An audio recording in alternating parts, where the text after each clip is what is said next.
The revised title is actually Stephen Hawking's Evolutionism, the Religion that Offers Nothing, since I consider him to be the chief high priest of the great religion of nothing. Now, Stephen Hawking, of course, has been lionized in the media. He is seen to be, a hero in that he has struggled against ALS or Lou Gehrig's disease. He has certainly beat the odds. When he married his wife, who actually is a Christian, she was told he only had 2 years to live. The Bible says, don't be unequally yoked together with unbelievers, but I think she wanted to lead him to the Lord and figured, well, maybe I'll have 2 years to give it a shot. But he's now 72. It's been more than 50 years, so he has certainly beaten the odds.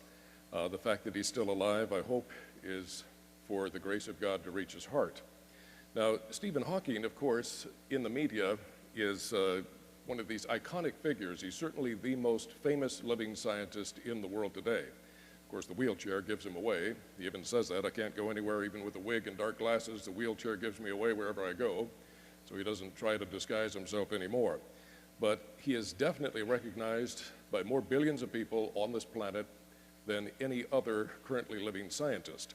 Perhaps the only in history that would outclass him as far as recognition would be Albert Einstein and Sir Isaac Newton. So we have had many Discovery and History Channel episodes about Stephen Hawking.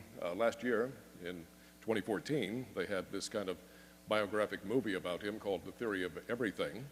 And it was fairly accurate in some of the things. They did seem to indicate in the movie that his wife divorced him, whereas in actuality, he divorced her. And probably one of the reasons was because she would not give up her Christianity, and he loved the praise of his professional colleagues, all of whom were pretty much devout agnostics and atheists. Anyway, he is lionized so much that he's almost given a heroic, iconic stature really beyond what any human deserves. I've seen on the internet where people say, well, Stephen Hawking has said some rather crazy sounding things in recent years, but you have to remember he's so much smarter than we are. And it may sound foolish to us, but he is just such an intellectual giant that we can't put anything he says aside, because it probably is so profound that we won't even recognize it's true for years to come. Well, there's a real easy way to deal with that logically. We can use a logical syllogism where we start with a valid premise and we reason through to a logically valid conclusion. The premise is that all scientists are human. Would anyone disagree with that? The second premise is that all humans are fallible. That is, they are capable of making mistakes. Would anyone disagree with that? You don't have to live very long to know that that is true.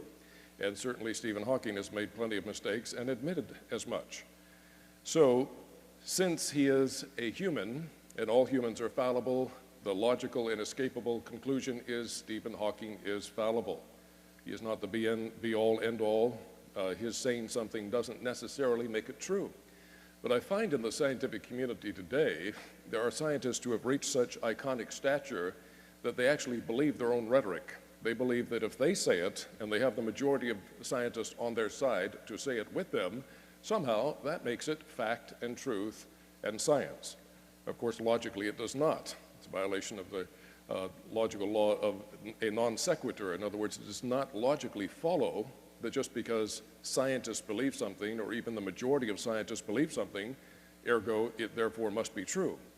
Again, the fallacy of logic is argumentum ad authoritarium, that if the authorities say so, the majority of authorities say so, therefore it is true, or argumentum ad populum, an argument addressed to the population or the majority, which would say that if the majority, especially majority of authorities or scientists say something, ergo it must be true.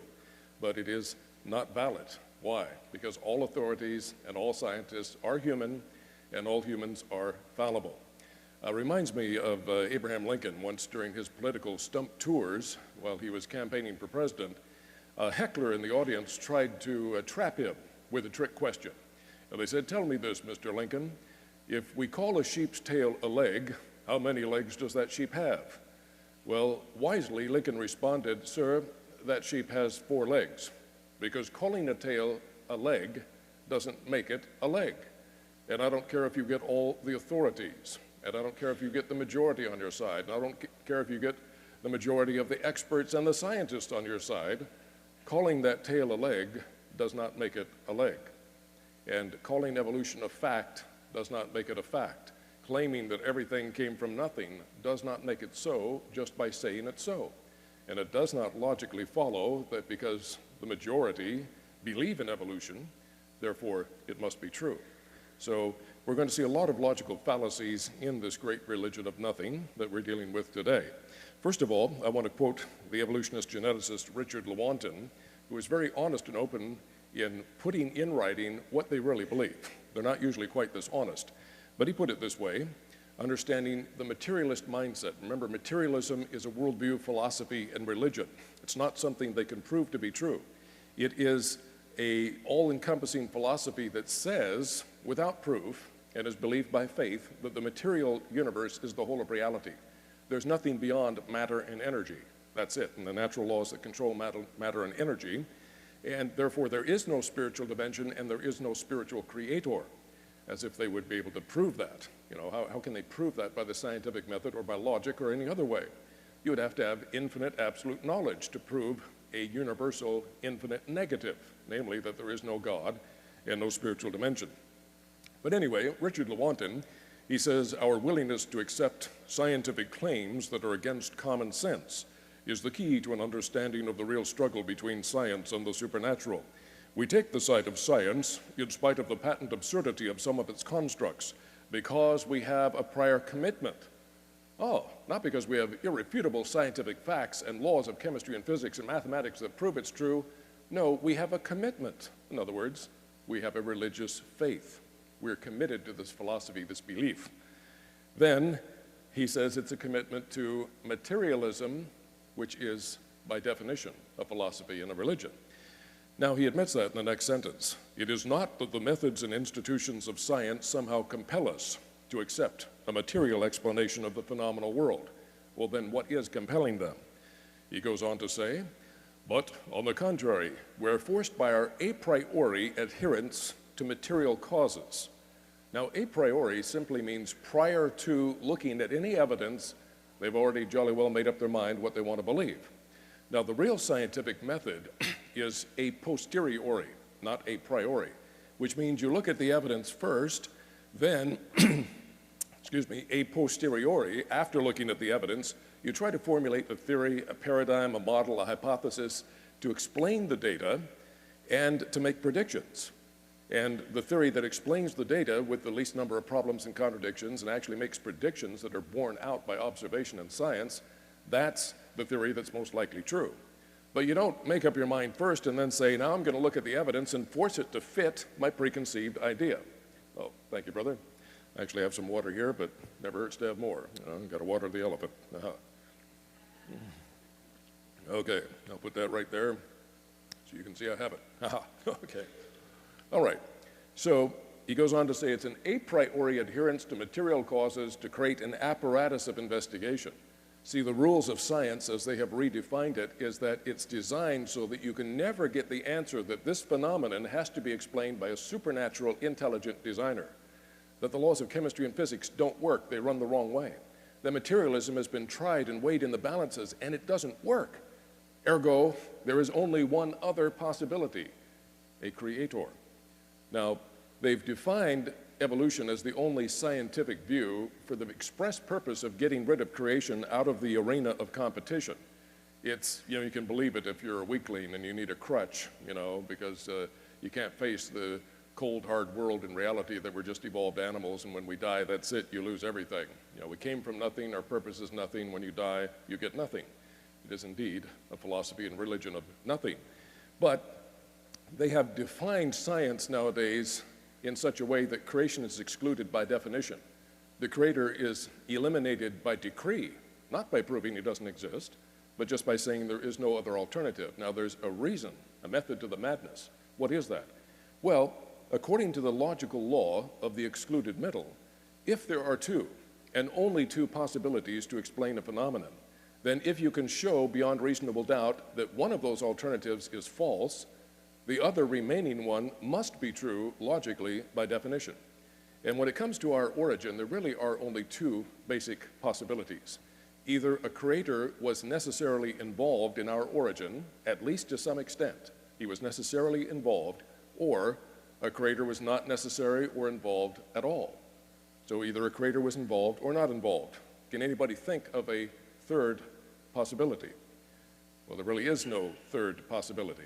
It either a creator was involved, at least to some extent, or didn't need to be involved at all, everything just happened by itself.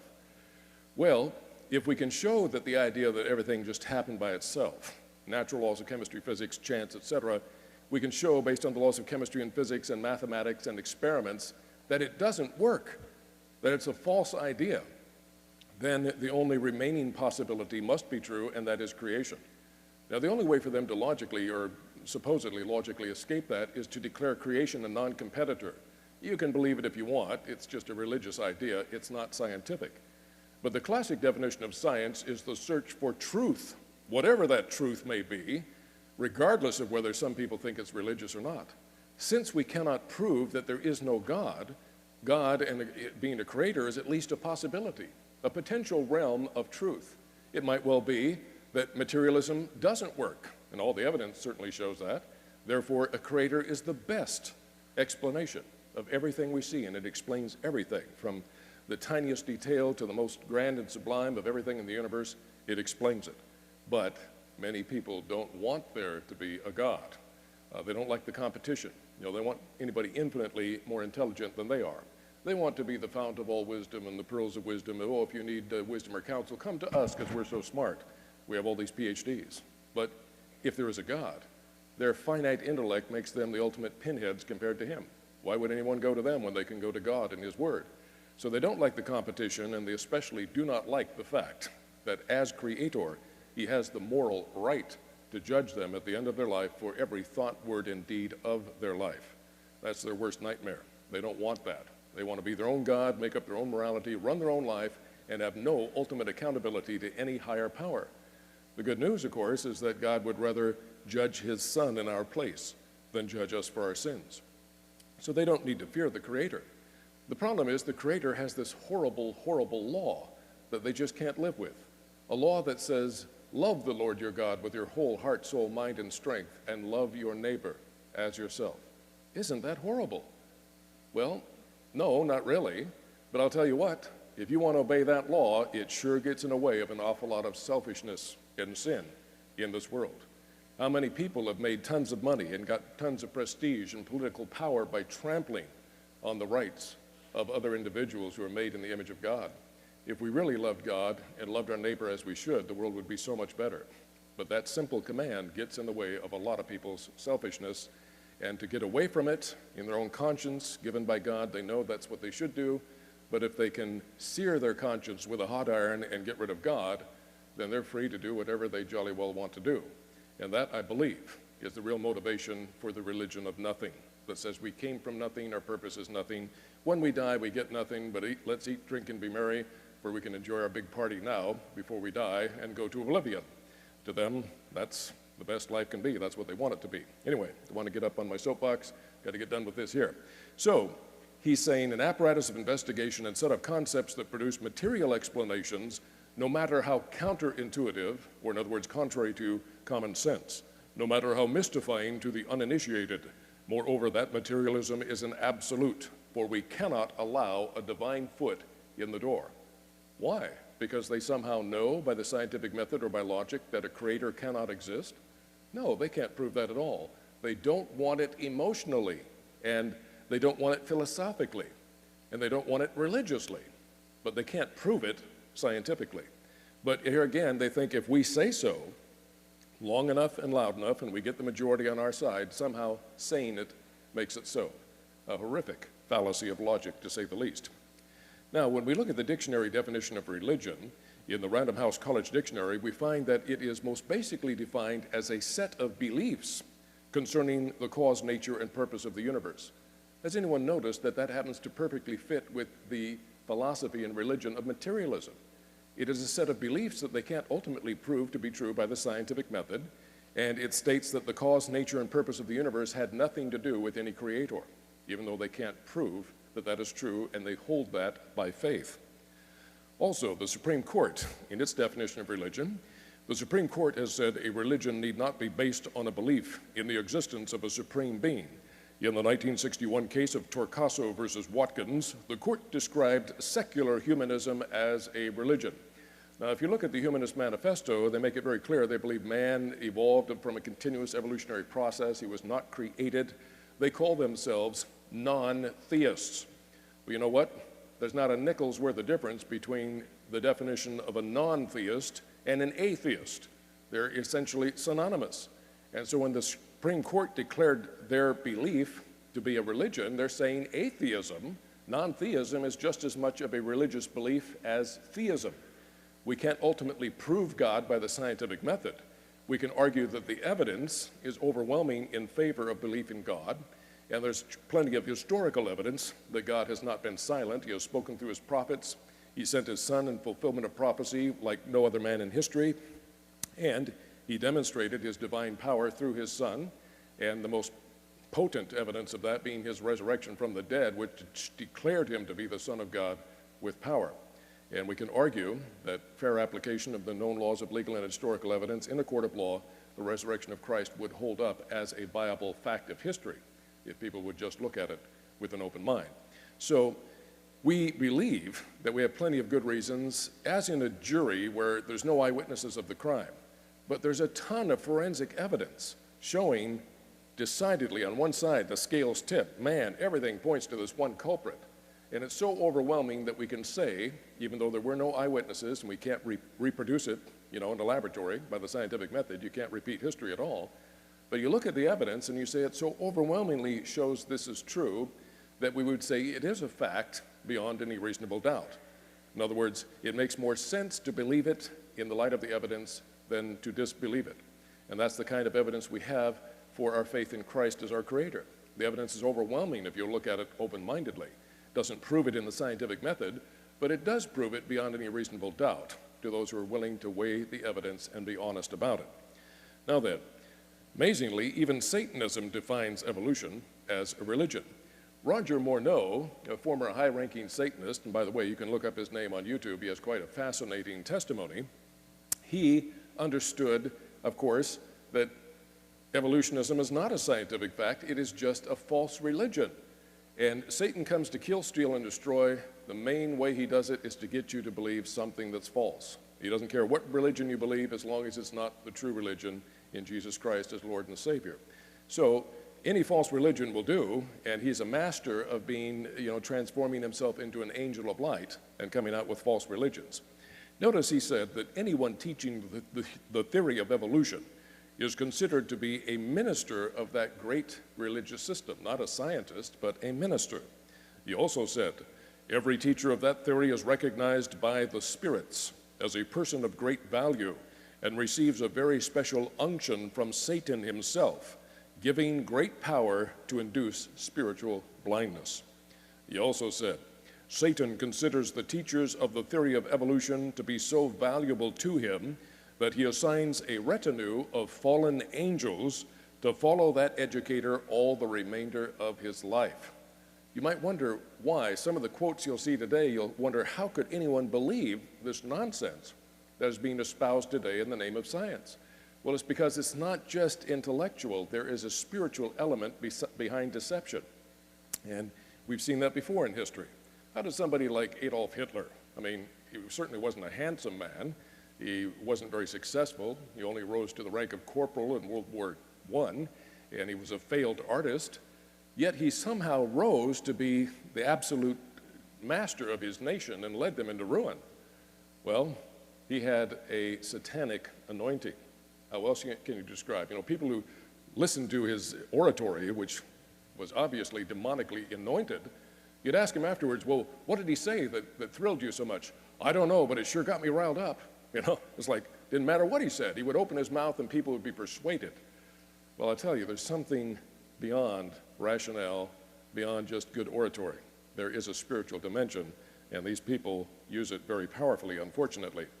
Now, they labor under what I like to call the definition delusion.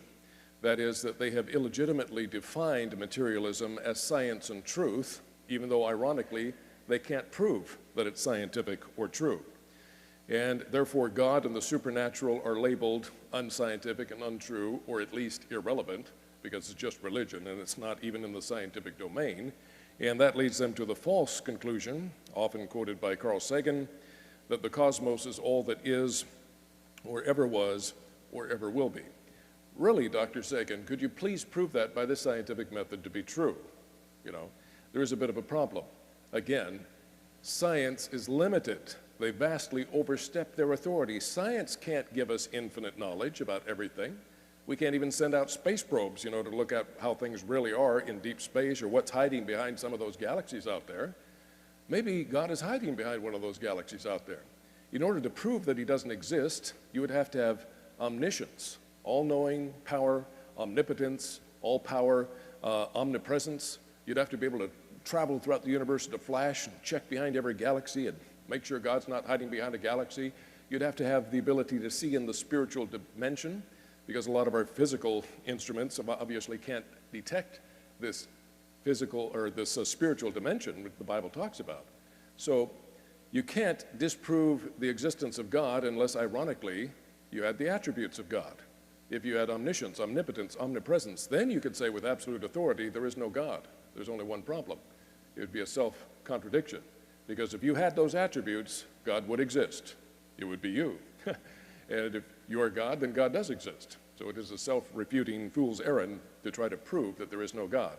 We can't disprove him. We can't prove him in the scientific method, but we can argue that there's plenty of credible evidence that it makes it the most reasonable faith, and infinitely more reasonable in light of logic and science than the religion of nothing and materialism and evolutionism. Now, it gets to the extreme where these people actually argue that it doesn't matter even if all the evidence supports intelligent design and contradicts naturalistic evolution.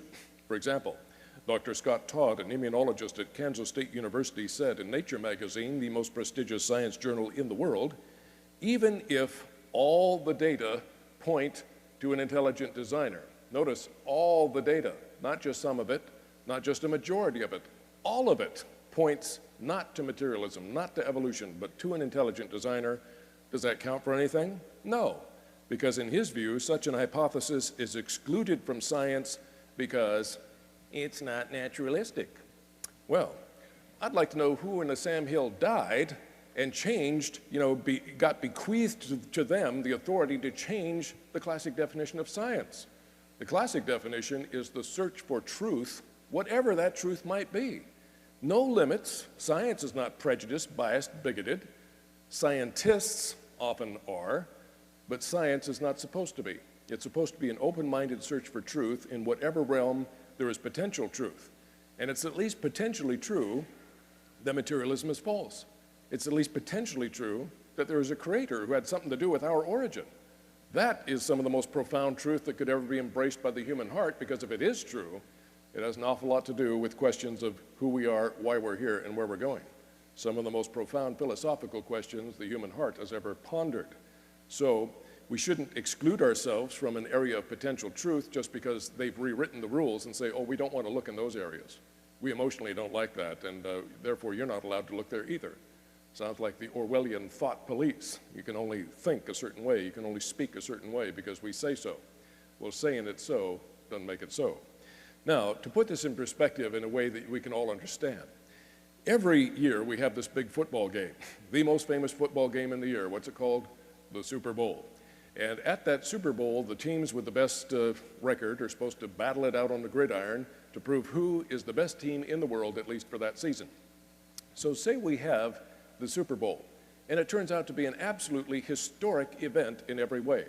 In the Super Bowl, one team dominates the other team like never before recorded in the annals of the history of the game of football. One team runs up higher data on the scoreboard in their favor than ever recorded before, the highest score ever. And not only that, the other team doesn't score a single point. They have no data in their favor on the scoreboard. They do have something there, though, the biggest accumulation of negative yardage ever recorded in the history of the game of football. So by all the data on the scoreboard, that team lost worse than any team in history. The other team won more lopsidedly than any team in history, and yet at the end of the game, these losers, the worst losers in history, instead of hanging their heads in shame and shuffling off to the showers in disgust, bearing the stigma of the worst performance in the history of the game, instead they run triumphantly onto the field, give themselves high fives, saying, man, we've triumphed again. Give us our Super Bowl rings. We're the world champions.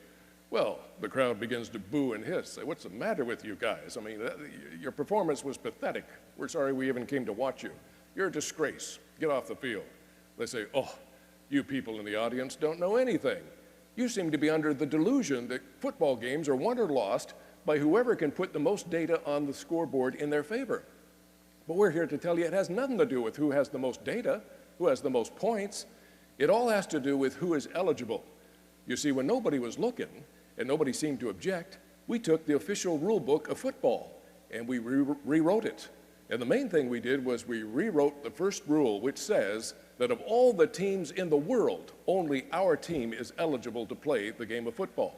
Doesn't matter how talented and gifted and good at putting points on the scoreboard the other teams are, they're not eligible by definition because we say so.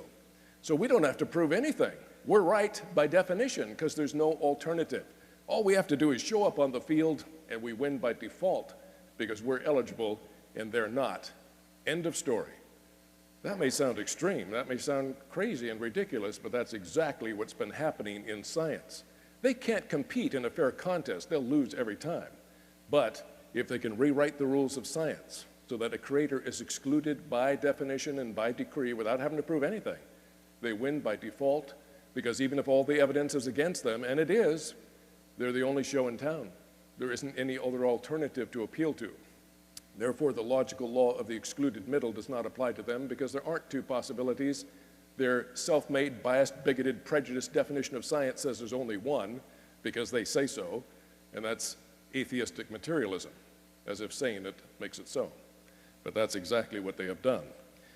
Now, let's look at the Big Bang. According to the handy space answer book, 15 to 20 billion years ago, a Big Bang or explosion occurred, creating the universe. The universe began as an infinitely dense, hot fireball, a scrambling of space and time, as if they were there to see it scientifically. Now, there are many problems with the Big Bang, which I discussed in one of my DVDs back there, but the biggest one is that it starts with something, not nothing. It starts with the cosmic egg, the singularity, this cosmic atom that supposedly had all the matter and energy, stars, galaxies, black holes, compressed into this tiny little cosmic egg that they say was smaller than a proton, as if they were there to see it. Now, here again, how do they come to that conclusion? By an observation. The universe is expanding, okay? Who knew about that first? God. 17 times in the Old Testament, God says he is stretching out the heavens as a scroll, spreading it out as a tent to dwell in. That was revealed thousands of years before we had the technology in the 20th century to prove it was true, with the work of Edwin Hubble, for whom is famously named the Hubble Space Telescope. How did the ancient people know that? By divine revelation. No evidence that the Bible is uniquely divinely inspired with knowledge that was impossible for man to know until the 20th century. But the idea is because the universe is expanding, if we go back in time and time is reversed, it's contracting and all these stars and galaxies and black holes are contracting and their gravity gets so powerful that it pulls it into the ultimate mother of all black holes, literally. And from this tiny little black hole with all the matter and energy of the universe in it, it supposedly exploded and expanded, and we get the universe that we have today. Now, the Bible tells us that God created the earth on day one, which will not correspond with any Big Bang theory, and he created the sun, moon, stars on day 4, already out there, and then he has been stretching them from where they were. They never were in a cosmic egg. God was there, he saw it, he did it, he reveals the truth. He cannot lie. Men, on the other hand, have all the liabilities. They weren't there, they didn't see what really happened, they don't know everything, they do make mistakes all the time, and they have this nasty habit. They tend to lie like rugs from the days of their youth, okay? So I'm not going to trust them. I'll trust God who was there, did see it, and is so holy by nature, he cannot lie. He cannot deceive us about what happened in the past. Anyway, that's where they get this idea of the cosmic egg. Now, that would be the other, literally, mother of all black holes. But Stephen Hawking himself is famous for proving that even black holes leak radiation over time. In fact, it's named after him. It's called Hawking radiation. So black holes obey the second law of thermodynamics. They can't maintain themselves eternally. They lose energy. through radiation leakage, which turns into entropy, unusable, unrecoverable energy. It's still there, but it's turned into an unusable form, and therefore they eventually will dissipate all of their useful energy and can't even blow up to be the Big Bang. So that means you can't maintain it eternally, therefore it had to have a beginning, therefore where did it come from, even if you believe in that cosmic egg? Well, to put it in terms of the laws of thermodynamics, which are incredibly important in science, in fact, Einstein said that the classical laws of thermodynamics would never be overthrown by the advance of science, and that has indeed proven to be true. Isaac Asimov, a very famous evolutionist scientist, said that the classical laws of thermodynamics are the most powerful generalizations that scientists have ever been able to make about the universe. So, you talk about pristine pure science, the first and second laws are that. No known exception, always in effect under all circumstances, meriting the status of a law more so than anything we know in science. So what are the implications of these laws? Well, the first law of thermodynamics states that matter and energy, and matter is just another form of energy, it's a coalesced form of energy, it's all really energy, that energy cannot be created or destroyed. That's why we have this flat, even line here. No matter what transformations take place in the universe, you never have more or less energy than you started with. So the book's always balanced, no matter what happens. You never have more or less energy. Another way of stating this law is that matter and energy cannot be created and it cannot be destroyed. It always stays the same as far as its amount. So the quantity always remains constant, as the straight line indicates, but the quality obviously does not remain constant. It is going downhill. And that is the province of the second law of thermodynamics, which states that with time, entropy increases. The measure of disorder in a system or the measure of unusable energy in any system is the entropy. So the quantity remains the same, the quality does not. Since the universe is irreversibly running down according to the second law, it will reach eventually maximum entropy. No more free energy to do any kind of useful work. Life cannot exist, machines cannot function, utter cold, dark stagnation. Now, the universe obviously still has a lot of free energy left. Therefore, it cannot be infinitely old. That means it must have had a beginning. So the second law says the universe must have had a beginning, but the first law says emphatically it could not have created itself by natural forces or natural law, because that primary first law says matter and energy cannot be created or destroyed by natural forces. But it certainly could by a transcendent supernatural source, such as a transcendent creator. Thus, we need a creator, whether they like it or not. Now then, even Stephen Hawking admits that in real time the universe has a beginning. He said almost everyone now believes that the universe and time itself had a beginning. Well, thanks to the laws of thermodynamics, thanks to Einstein, who showed that space and time and matter are so intertwined that you can't have one without the other. If energy had a beginning, so did space and time. And so almost all scientists today believe, yes, the universe had a definite beginning. That's really something. The Bible declared that for thousands of years, but almost all pagan philosophers and scientists did not believe that. They believed the universe was eternal, and that may have been more chaotic in the past, but it was always there, eternally, and everything came from it. The Bible alone, Judeo-Christian view of reality, said there was a definite creation of space, matter, and time. In the beginning, God created the heavens and the earth, just like Genesis says.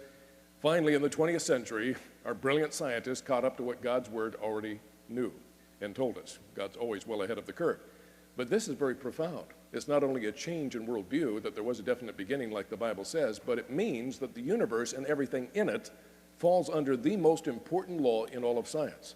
A law so axiomatic, so self-evident, so critical, that the scientific method would not even be possible unless this law were true. Does anybody know that law? It's not the first and second laws of thermodynamics. It's not the Newtonian laws of motion or gravitation. It's not even the laws of subatomic physics, known as quantum mechanics. It is this all-important law, the law of cause and effect, which states that for every effect there must be an adequate cause, and no effect can be greater than its cause. If this law were not true, we couldn't even run the experimental method, because, after all, certain variables could come into existence from nothing, and one experiment you run one day, get a result, and the next day you get a different result, because factors are coming into existence without any cause from nothing. It would make the scientific method impossible if this law were not axiomatically assumed to be true. In other words, self-evident. Furthermore, there is no known exception to it. which is why it has the status of a law and not a theory.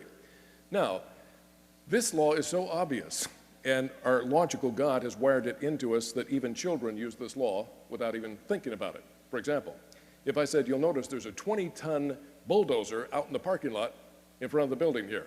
It wasn't there last night. Where'd it come from? And somebody says, you see that little ant, that particular one right there on the sidewalk, last night, that ant drug it all the way over here from Kent, Washington. Now, even a child would say, wait a minute, that ant doesn't have the power. It's not an adequate cause to lay hold of a 20-ton bulldozer and drag it all the way over here. Now, if you said the bulldozer pushed the ant over here, well, it would be overkill, but it would not violate the law of cause and effect, would it? No. So another way of stating the law of cause and effect is you can't give more than what you possess. You know, the ant can't give more power than what it possesses, ergo it is not an adequate cause to move that bulldozer, but vice versa is certainly true. So we have to realize that it's not enough to invoke a cause for an effect. We have to show it's an adequate cause. Now, Sir Francis Bacon, who was a Christian man of science, he said, and rightfully so, that true knowledge, in other words, science, which comes from the Latin scientia, or knowledge, true knowledge is knowledge by causes. Now, using the law of cause and effect, we can do a logical syllogistic chain of reasoning from a valid premise to a logically valid conclusion. The premise we're starting with is that everything that had a beginning requires a cause to explain its origin. Is that a valid premise to start with? Yes. It's basically restating the law of cause and effect. So from that, we say that point number one, the universe, including time itself, can be shown to have had a beginning, as even Stephen Hawking and Einstein agree with. Number two, it is unreasonable to believe something could begin to exist without a cause. See, the law of cause and effect doesn't have jurisdiction over everything. It only has jurisdiction over things that have a beginning. And our valid conclusion, number three, the universe, therefore, requires a cause, because they admit it did have a beginning. Not just any cause, an adequate cause to explain everything in it, from the most minute to the most powerful to the most sublime to man in this universe, with personality, intellect, emotions, free will, powers of abstract thought. We can think thoughts that were never thought before. We can invent machines and other inventions that never existed before. We can invent works of art that never existed before. We have a creative capacity, which makes perfect sense according to the law of cause and effect. If the ultimate, infinite, eternal, transcendent creator made us in his image, then we would be finite miniature creators, and it would make perfect sense that we have all these attributes, because he would be an adequate cause to give what he has in a smaller finite measure to us. We're made in his image. Now, at this point, the evolutionists get a little upset. After all, we're invading their domain, supposedly. We're using science and logic to back them in a corner and show them they do not have an adequate explanation for the universe and everything in it. In fact, Richard Dawkins is very famous for saying, well, we easily dismiss this. I simply ask, who made the maker? Who created the creator? Who made God? And he thinks he's being very profound, but actually he has committed a logical fallacy, a self-refuting logical conundrum. His question is logically invalid because it's akin to this question. Please tell me, sir, to whom is this bachelor married? Anybody see a problem with that question? Well, the definition of a bachelor is an unmarried man. And to ask, tell me who is the unmarried man married to, is a self-contradictory question and therefore invalid. God, by definition, is transcendent of space and time and natural law. He's not limited the way we are. And therefore, he's not under the domain or jurisdiction of the law of cause and effect, because it only has domain and jurisdiction over things that have a beginning. There is no law of science or of logic that says that something cannot be infinite and eternal, because you don't run afoul of the primary law of science, the law of cause and effect, unless you have a beginning without an adequate cause. But if you transcend time itself, the need for a beginning, then you're simply not under the jurisdiction of the law of cause and effect. So, God, as creator of time, is outside of time. Since, therefore, he has no beginning in time, he has always existed, so doesn't need a cause. However, they admit the universe did have a beginning. It is under jurisdiction of the law of cause and effect. They must logically and scientifically have an adequate cause to explain the origin of the universe and everything in it. Now, using the law of cause and effect, we can use a similar argument that was used by Aristotle thousands of years ago to refute the evolutionists of his day, because evolutionism is not a new religion or a new idea brought about by Charles Darwin. It's been around probably ever since the fall of man. But even the Greeks realized that time itself, logically, using philosophy, it had to have a beginning. See, if time was truly infinite and eternal, that means it would have no beginning and no end. That means no matter how many moments you go back into the past, you'll never reach the beginning of time. It's eternal. And no matter how many moments you go into the future, you'll never reach the end of time, because it has no beginning, no end. It's just infinite and eternal.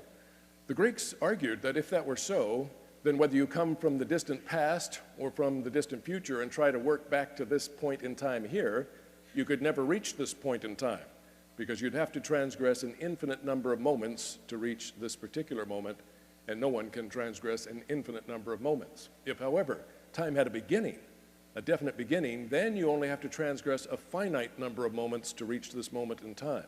Therefore, they argued logically and philosophically, time itself must have had a beginning. Thanks to Einstein, we know that not only time, but space and matter also had a simultaneous beginning.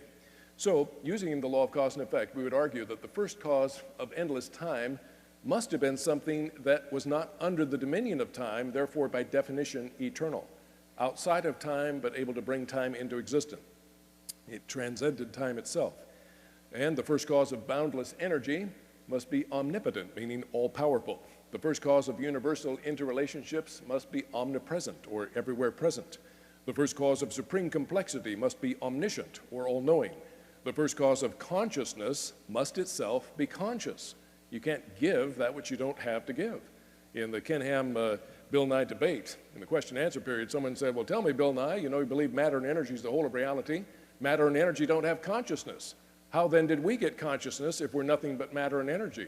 His brilliant answer was, well, I don't know. Well, that's a nice answer.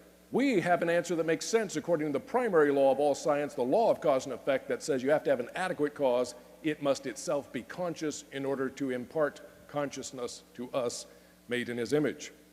Also, the first cause of natural laws must be a lawgiver. They talk about all these laws. Well, we don't get laws from nothing.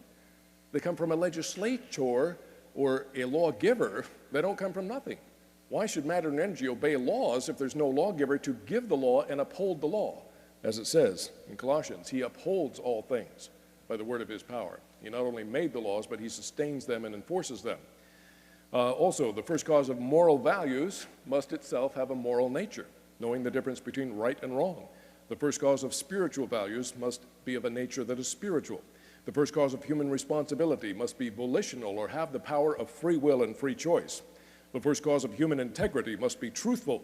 The first cause of human love must be loving. And the first cause of life must itself be living.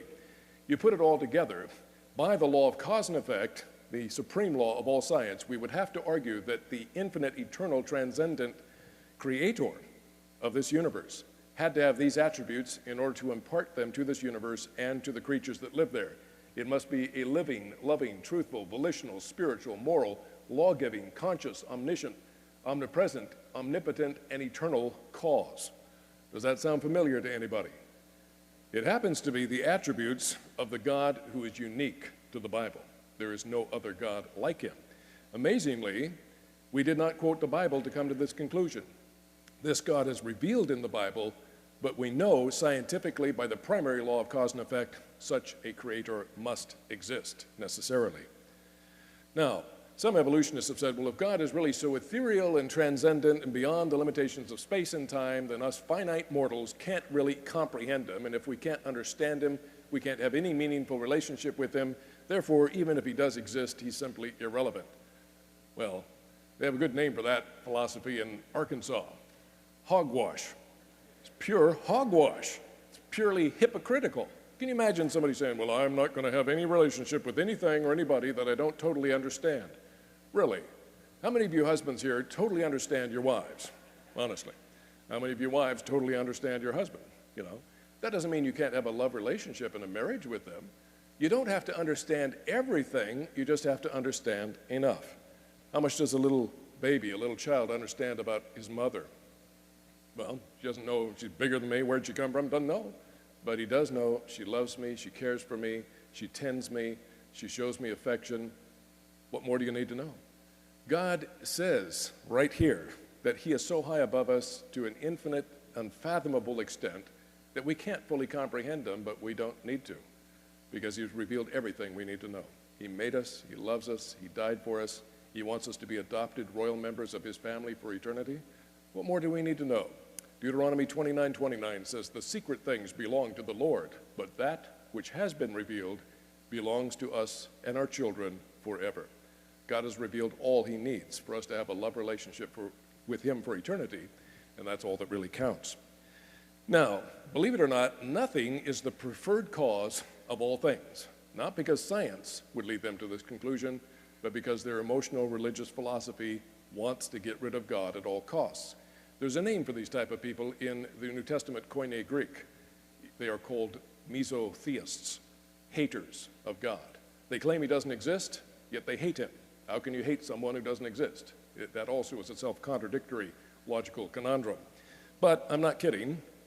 Notice Alan Guth and Paul Steinhardt. Alan Guth, very famous at MIT for his inflationary aspect of the Big Bang Theory.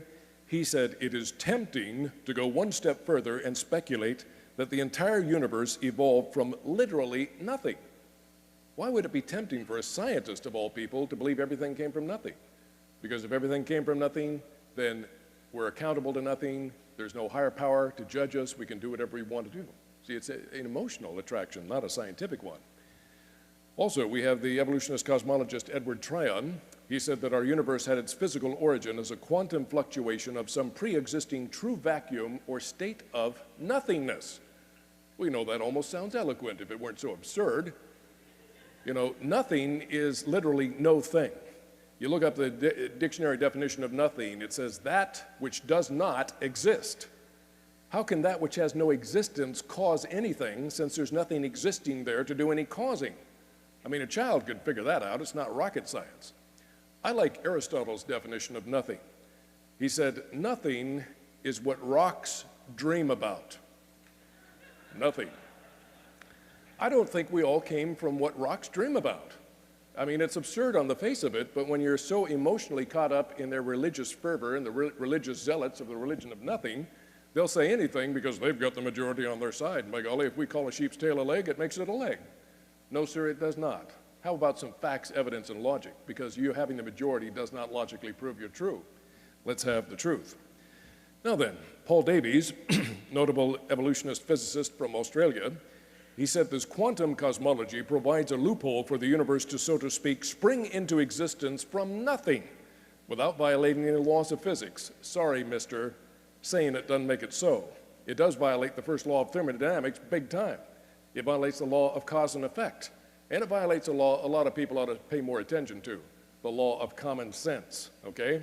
So you see this ear? This is not a garbage bin. Don't stick your garbage in my ear. It's disrespectful. I will not tolerate it. You got some facts, some evidence, some logic, I'll listen to it. But don't just tell me it's so because you say it's so and the majority is on your side. That logically proves nothing. Now, we therefore have today the whole religion with the chief high priests of the religion of nothing. Chief high priest of them all being Stephen Hawking himself. And in his Discovery Channel series, Curiosity, the first episode was called, Did God create the universe? And his conclusion at the end is no. He came to the profound conclusion, everything came from nothing, so who needs God? Neil deGrasse Tyson has taken the mantle of Carl Sagan and redone, in modern terms, Carl Sagan's famous Cosmos television series. He, of course, also is a full-blown atheist, materialist believer in the great God of nothing. Lawrence Krauss wrote this book that was for quite a while on the New York Times bestseller list, A Universe from Nothing.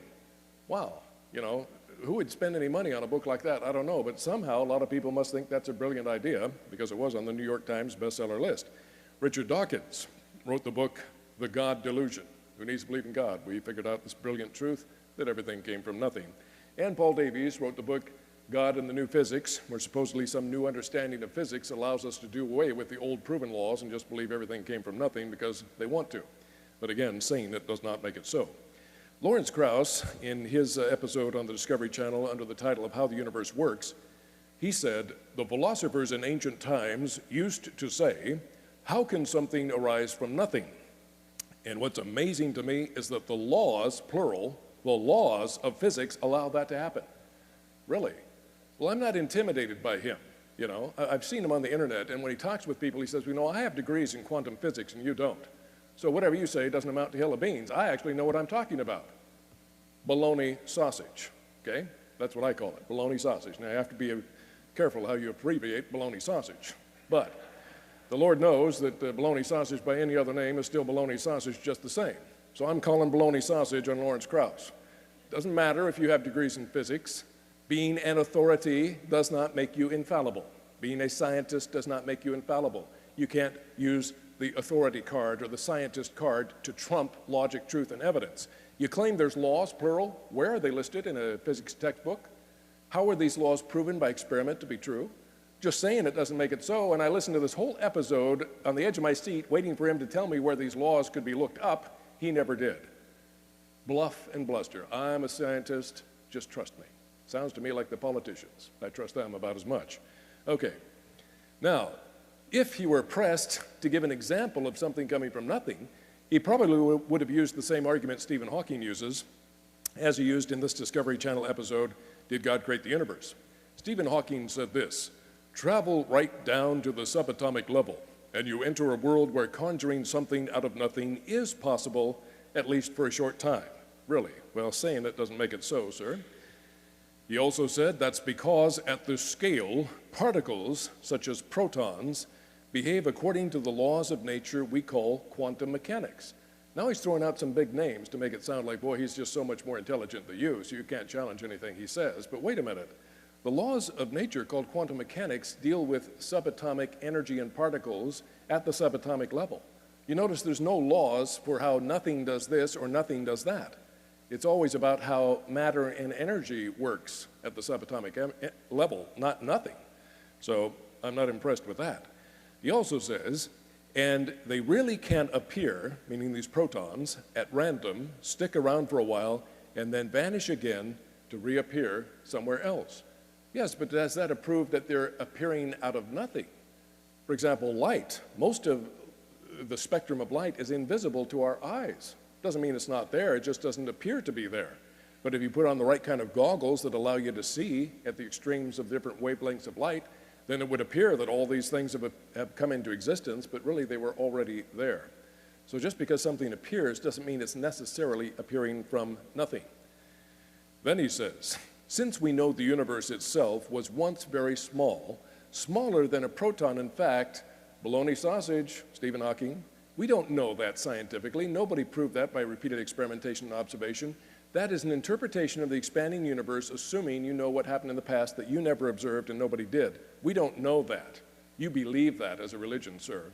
So please don't cram your religion down my throat in the name of science. I wasn't born yesterday, okay? So we don't know that as a fact. But he claims this means something quite remarkable. What on earth could it mean? It means the universe itself, in all of its mind-boggling vastness and complexity, can simply have popped into existence without violating the known laws of nature. Well, yes, it certainly would violate the laws of nature, like the law of cause and effect and the first law of thermodynamics. Saying it doesn't make it so. How can it be that laws are violated? How can laws be self-contradictory? What's the explanation for this? And do we even need this exotic explanation that something is coming out of nothing, or is there a much simpler explanation based already on known Einsteinian physics? Well, he doesn't want to seem to give us full disclosure in that regard. But first of all, there's a big logical fallacy here. It's the fallacy of over-extrapolating a small event and therefore assuming it can happen on a very large scale, okay? Over-extrapolation. For example, if I have a candlestick up here and I call up a young boy from the audience whose name is Jack, and I say, Jack, be nimble, Jack, be quick, Jack, jump over the candlestick. And if he's a normal, healthy boy, he will have fun jumping back and forth over the candlestick. Then I say, you have all scientifically observed that Jack can jump over the candlestick. Therefore, this also means that Jack can jump to the moon in a single bound. Would anybody dispute that? Would you dispute it if the eminent Stephen Hawking said it? Yes, because it's a logical violation. Just because a little boy has the strength to jump over a candlestick does not logically prove he can jump to the moon in a single bound. Just because something can happen on a very small scale does not logically prove it can happen on a large scale. So that's a logical fallacy there, for sure. But the real answer is in Einstein's most famous equation. What's his most famous equation? E equals mc squared. E, the symbol for energy, equals m, the symbol for matter. And it's telling us that matter is a coalesced form of energy. That energy isn't just the normal way we understand it. This hard matter here is a coalesced form of energy. How much energy is coalesced into matter? This equation tells us. It equals the amount of matter, according to a big number, c, speed of light, 186,000 miles per second, or about 300,000 kilometers per second, squared. That multiplied by itself. So there's a lot of energy coalesced into matter. We find that out, of course, with nuclear weapons when we release quite a bit of it. But the most important thing to remember is that it also means matter can be converted into energy, which is just another form of the same thing, energy, and energy can be converted into matter. Why? Because they're just two different forms of the same thing. Now, to use an analogy you can all understand, what is this thing dangling from the end of my wrist? Okay, it's not a trick question. What is it? It's a hand. This hand is not nothing. This hand is something. But the something called a hand can exist in two different forms. It can exist in this form, fingers outstretched and wiggling, like energy as we normally know it. But it can also transform into this form, a fist. A fist is still a hand. It's just a hand in a different form. And it can hang around for a while, like that proton, and then it can go back into its other form, an extended fingers form. But from beginning to end, there's always something there. It's simply changing from one form into another, and then changing back again. That would be by far the simplest explanation, because you see, at the subatomic level, there's always energy in the environment. And at the subatomic level, apparently, it can coalesce into a proton, just another form of energy. They would be able to have to prove, and I don't even think it is provable by any experimental method we know of, that when there's absolute exclusion of any energy, a proton still appears literally from nothing, not just coalescing from available energy in the system. They'd have to prove that. He didn't even mention that this is the most obvious, logical, simple explanation which does not violate the law of cause and effect, which does not violate the first law of thermodynamics. We don't need this exotic, throwing away proven laws in order to believe something they want to believe at all costs. Full disclosure would point out, well, this would be the simplest explanation, but we jolly well don't want to believe that because we want to get rid of God and we need to have an example of something coming from nothing. But they don't really, unless they can show it happens when there's no energy available, and they've never proven that. So, Richard Dawkins put it this way. He said, the fact that life evolved out of nearly nothing, some 10 billion years after the universe evolved literally out of nothing, is a fact so staggering that I would be mad to attempt words to do it justice. Well, Dr. Dawkins, please indulge in some madness, because I'd really like to hear the explanation. And it better not be, well, we see protons coming from nothing. No, we don't, not unless you can prove there's no energy there. It's an invalid example. Now, what example do you have? Oh, well, I'd be mad to try to do us justice. What a convenient cop-out. They have no valid explanation. Now, Stephen Hawking said the laws of evolution, I'd like to know where they're listed and what they are. Evolution is just a theory. How can it have laws? But he claims it because he's famous. The laws of evolution can also determine the initial state. The universe can spontaneously create itself out of nothing. A child could refute this. Nothing can create itself because before it existed, there's nothing there, and nothing has no substance, it doesn't exist, and non-existence can't cause anything, especially itself, since itself does not exist. A child could understand that. Our brilliant scientists apparently cannot. Then he said, because there is a law such as gravity, of all things, the universe can and will create itself from nothing. Spontaneous creation is the reason there is something rather than nothing, why the universe exists, why we exist. Well, first of all, I want to point out that the real laws that deal with whether something can be created out of nothing is the first law of thermodynamics, and it decisively says it cannot. It's not the domain of the law of gravity. But here again, it's like if you don't believe my proton argument, which we shouldn't, I have this other argument. Because there is a law such as gravity, we can get everything from nothing. There are so many logical fallacies here. Is gravity nothing? No. It may be invisible, you can't see it, touch it, taste it, or smell it, but if you jump off a tall building, you'll find out it's so real, it will kill you. It's not nothing, it's something with the power to kill you if you disrespect it. So he's saying if we have something, not nothing, a law, then we can get everything from nothing. But it gets worse. Laws don't come from nothing, they have to come from a lawgiver. So you not only have to have the law, you have to have the lawgiver to put it there and sustain it, and then the law doesn't even really have any effect unless you have something else. What's that? Mass. Objects with mass cause the law of gravity to operate. So if you have three things, the lawgiver, the law, and mass to make it operate, then you can get everything from nothing so long as you have these three things. Yeah, you know, we weren't born yesterday, and you're insulting our intelligence, sir. I don't care the fact that you're famous, you know. If you're spouting nonsense, I'll call bologna sausage on it, okay? So, it's not the domain of the law of gravity. It's not coming from nothing if you have to have the law and mass and a lawgiver to put it there in the first place. Then he says, here's the real honesty of where he's really coming from. He doesn't have any valid arguments, but he does have this belief. He says, there have been various ideas, but for me, the most attractive is that the universe was spontaneously created out of absolutely nothing. Well, just because you yearn for that and desire it and it's most attractive to you does not logically, ergo, make it scientific truth or fact or even logical at all.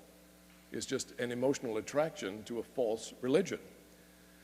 Then he says there is a fundamental difference between religion, which is based on nothing but authority, and science, which is based on observation and reason. Wait a minute here, it's a little hypocritical. You just told us everything came from nothing with not a single valid explanation that we can't easily tear apart logically and intellectually and scientifically. So you're basing your argument on your authority as a famous scientist. We should just believe you. I'd like to know what observation and reason you really have to believe everything came from nothing, because so far you haven't given us anything of substance. He's doing the very thing that he claims we're guilty of. You just blindly believe in the authority of the Bible. Well, no, we have good reason to believe the Bible is divinely inspired. We have good reason to believe it makes more sense to believe in a creator than everything came from nothing, for crying out loud. I mean, talk about the pot calling the kettle black, or utter hypocrisy. This is it, in the extreme.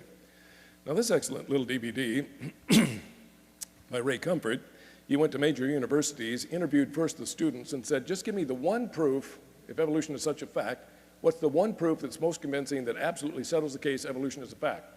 And they couldn't figure it out. They said, well, there's many. He says, well, then there must be one. What's the main one? What is it? Well, they couldn't give him one. But they said, oh, if you go to our professors, they know. So he went to 4 of the major evolutionist professors in our country today, and they also couldn't give him a good, solid answer. It's a really interesting video to watch. I think it's on YouTube also. But if they were pressed, what would they have said? The same old fallacy of logic. We are in the majority. Argumentum ad populum. We, the majority of scientists, say so. Stephen Hawking, Neil deGrasse Tyson, Lawrence Krauss, Paul Davies, Richard Dawkins, we all agree as the majority that it's so, and that makes it so. That's the best they have to offer, a textbook fallacy of logic, not real science, not real truth. Now, in this Discovery Channel episode, How the Universe Works, the series, they said, it's one of the biggest hurdles to understanding the Big Bang. First, you have to buy into the premise that something was created out of nothing. Notice you can't be a conscientious objector. Well, maybe I'll believe God used the Big Bang, but I can't quite believe everything came from absolutely nothing. And really, the evolutionists are the only ones who believe in creation ex nihilo, which in Latin means creation out of nothing. God is something. He's not nothing. His creation out of his eternal transcendent power is not everything coming from nothing, it's coming from him. What we would call creation ex Deo, creation out of God, an adequate cause. Only the evolutionists believe in this nonsense of creation ex nihilo, that everything literally came from nothing that ever existed.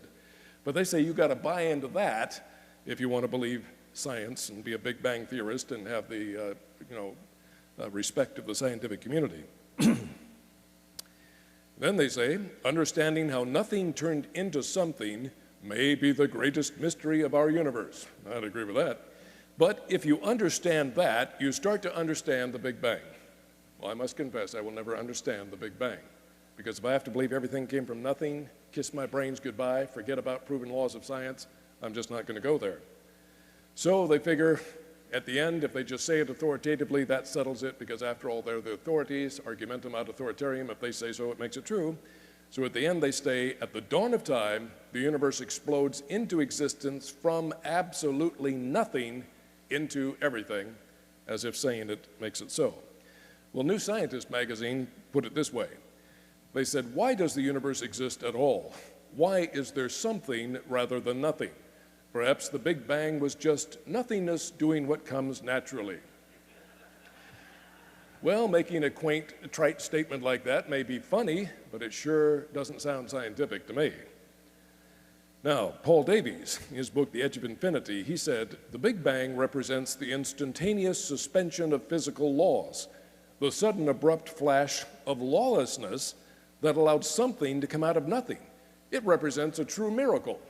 Well, I'd definitely say it was a miracle, and it takes a whole lot more faith to believe that miracle than any of the miracles I believe in the Bible.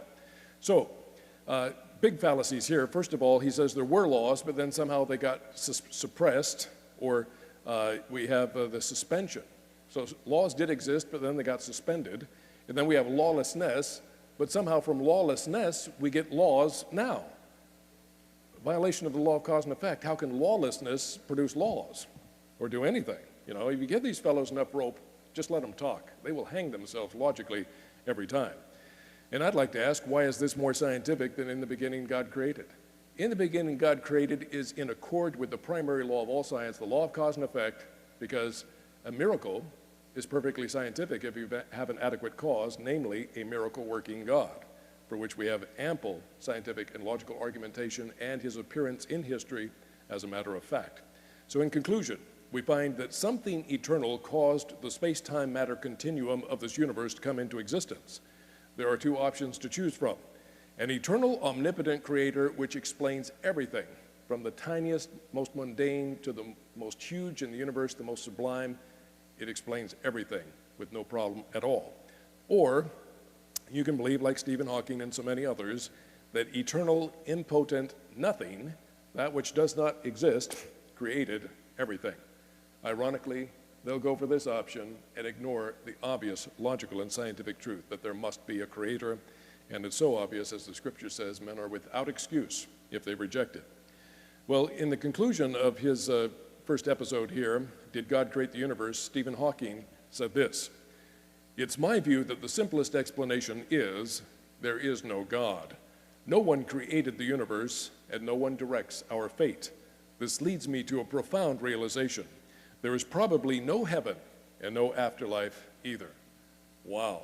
You know, more than 90% of the people in the world believe in some kind of an afterlife. The Bible says God has put in our hearts eternity. He's put eternity in our hearts. We know, as in our conscience, that we are eternal creatures. We will be everlasting. We had a beginning, unlike God, but we will last forever. In that sense, we will be eternal. And to say, well, sorry, we came from nothing, your purpose is nothing, when you die, you go to oblivion, you'll never remember you ever existed or achieved anything, you get nothing. Who would want to believe that? Unless there was unreproachable scientific facts and truth and logic that forces you to believe such a philosophy of hopelessness and despair. I would not want to believe it. But somehow, he thinks that's great. I'm glad I've been able to contemplate the cosmos. Well, why are you glad? When you die, you won't remember you ever contemplated anything. You won't remember you ever existed or achieved anything. You know, it's so sad. He was married to this Christian woman, and at one time in her biography of her life with Stephen Hawking, she said, "Stephen, why can't you just stand up," you know, figuratively, because I don't think you could stand at that time, but why don't you just stand up and tell the world, I believe in God? Is that such a horrible thing? And he said, "Oh, what would my professional colleagues think of me if I said something like that? Oh, I'd be so ashamed. It would be reprehensible. Oh, I couldn't stand the ridicule." Well, unfortunately, like the Pharisees, who Jesus indicted and said, you know, your problem is you love the praise of men more than the praise of God. You know, the praise of man won't be worth one plug nickel on the judgment day. The praise of God will be worth everything. And this man has tremendous fame and fortune. He has what a lot of people are seeking in this life. But all the fame and fortune in the world can't buy your way into heaven. And it sure can't buy your way out of hell. So in the ultimate sense, it has no value at all from the eternal perspective. To sell your eternal destiny for the praise of man is to shortchange yourself terribly. And so I ask you to pray for this man. He surely does not have much time left. He can't hardly even communicate anymore. The ALS is so bad, even the muscles in his face that he would twitch to try to communicate aren't hardly working anymore. So let's pray that he'll come to his senses. And Jesus died for him as much as anyone else. He could have a new body. No more sorrow, no more sickness, no more pain, no more tears, no more curse, no more death. He could be dancing a jig in an eternal, healthy body for all eternity as a royal son of the King of the universe if he had just humble himself and admit the truth. So let's indeed pray for him. Now, I would rather listen in conclusion to a scientist who has, in my view, a whole lot more logic behind his argument, the famous Blaise Pascal, who is one of the greatest Renaissance philosophers and mathematicians, the father of the modern science of hydrostatics, and considered a contributing founder of the science of hydrodynamics, and a pioneer of probability mathematics. Now, in the 1600s, in the late Renaissance age, there was a lot of atheism resurging in France, and he had a lot of atheist friends. He befriended sinners, just like Jesus did, hoping to lead them to the truth. And his atheist friends loved to gamble. They said, oh, Blaise, we hear you're working on calculating the odds of chance events. Use this mathematics to help us figure out what games to gamble with so we'll win the most. And Blaise said, I'll tell you, my friends, the best way to win at gambling is not gamble. The casinos, the houses of gambling don't have my probability mathematics, but by trial and error, through experience, they have learned what games favor the house and what games favor the gambler, and they are never going to let you have games that favor you. That means the longer you play, you might win now and then, but in the long run, you'll lose a lot more than you ever win. The odds are against you. But he said, why do you care so much about a temporal reward of winning a jackpot or something? He said, if you want to wager, the most important wager the human heart can make is whether or not there is a God who made us and there's life beyond the grave. To make that mistake would be the worst mistake of all. So he formulated this in the famously known Pascal's wager, which states, how can anyone lose who chooses to become a Christian? If, when he dies, there turns out to be no God and his faith was in vain, he has lost nothing. In fact, he has been happier in life than his non-believing friends. If, however, there is a God and heaven and hell, then he has gained heaven, and his skeptical friends will have lost everything in hell. Now, the logic of Pascal's wager is really inescapable. He's saying if you atheists are right, you're guaranteed losers. If you're right, there is no God, there is no afterlife. When you die, you lose everything, including your consciousness that you ever existed or achieved anything or won anything gambling or anything else. It's lost completely. You might as well have not existed because neither you nor anyone else will ever remember you ever did exist. So what purpose was your existence? You lose everything if you're right when you die. But if you're wrong and there is a God who loved you and died for you and wanted you to be a royal member of his family and you shunned and rejected him, then you lose even worse because you'll be excluded from his presence. The very essence, the very definition of hell is to be excluded from the one who is the source of everything that's beautiful and loving and good. The ultimate deprivation is to be isolated from him who is the source of everything that's good. That means you will have deprivation of all good. What a horrible thing. He's basically saying, why stake your eternal existence on a wager where you're guaranteed to lose if you're right and you lose worse if you're wrong? It's lose-lose any way you want to look at it. You put your faith in Christ, if you're wrong, you're not going to lose any worse than anybody else. You really have nothing to lose. But man, if you're right, and there's good reason to believe he was right, because he did fulfill prophecy, he did do the miracles, he did rise from the dead, and the evidence supports that, if you'll just take an honest look at it, then you gain everything for eternity.